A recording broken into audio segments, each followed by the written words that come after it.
look at some parabolas that are in a different format. These parabolas have the y squared. And when the y is squared, the parabola will go right or left. When the x is squared, our parabolas have been going up and down. In this case, when the number in front of the y squared is positive, it's going to go to the right. And when the number in front of the y squared is negative, it will go to the left. Now this one is almost in vertex form. If we take that 3 and we move it over, we will have x equals y minus 2 squared minus 3. Across the equals, you change the sign. Now it is in vertex form. The difference from the last one is this. When we pick out our vertex, the one in parentheses with the y is the y value. So when you take that negative 2 out, it becomes a positive 2. And that is the y value of my vertex. The negative 3 on the end is the x value. So if I set up an xy chart, just like we did before, I'm going to put that negative 3, 2 in the middle.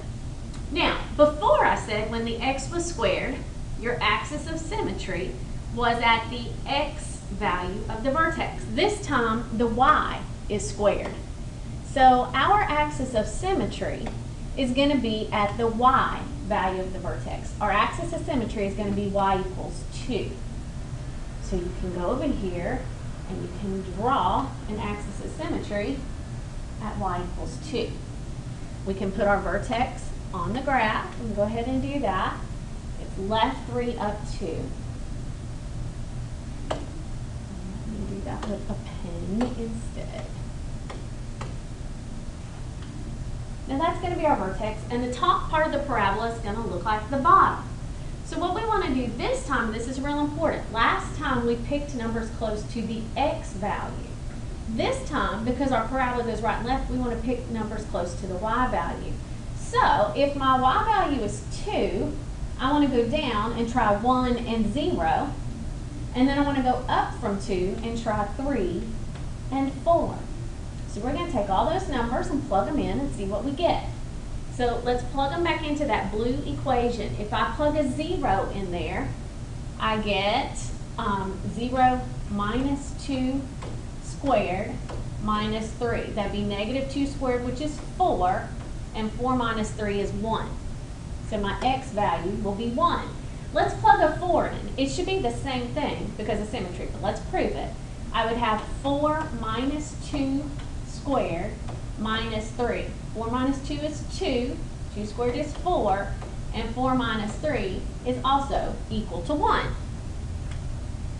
Okay, so now let's try the next one. We're going to put in a 1, and we should get the same answer for 1 and 3 because of symmetry. So let's plug in the 1 first and check it. It's going to give me 1 minus 2 squared minus 3. 1 minus 2 is negative 1. Then I have negative 1 squared minus 3.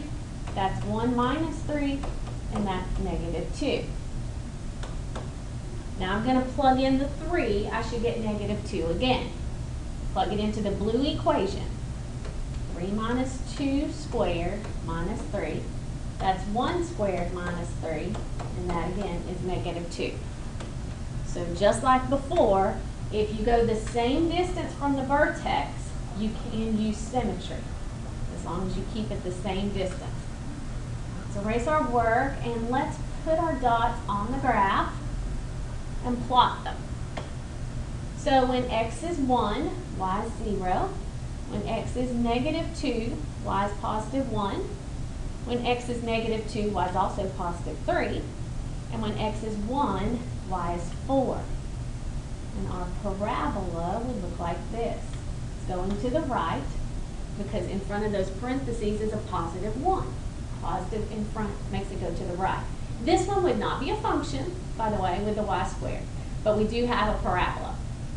So basically you do the same thing you did with the x squared, except everything is backwards. It's centered around the y value instead of the x.